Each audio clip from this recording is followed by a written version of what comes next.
Call of Duty newydd allan. As sure as wya yw wya. Ti'n gwybod beth yw'r tagline blwyddyn yma? Infinite Warfare. They got that right, This guy knows what I'm talking about. Os ti'n neud joke crap am pa mor aml mae Call of Duty'n dod allan, ti'n mynd ffynnu. Call of Dollar, Infinite Cash. Ti'n gwybod pa mor rubbish wyt ti'n mynd comedy? Call of Duty wrth gwrs yw un o gyfresu mwyaf llwyddiannus, poblogaidd a hwylus ym myd gêm y fideo. Da wan. Be? Dim joke oedd hwnna.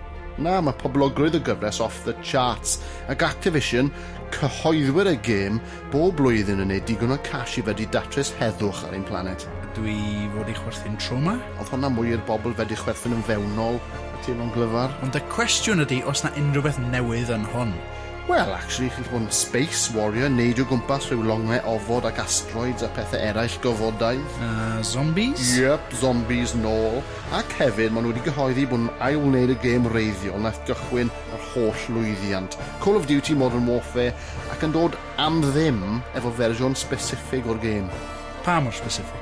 Ie, fersiwn really, really drud. Joke da iawn, Activision. Ie, yn union. Dwi roed i deitha chdi am y tro yna eisiau am 1000 a honeycomb mewn i biteindy.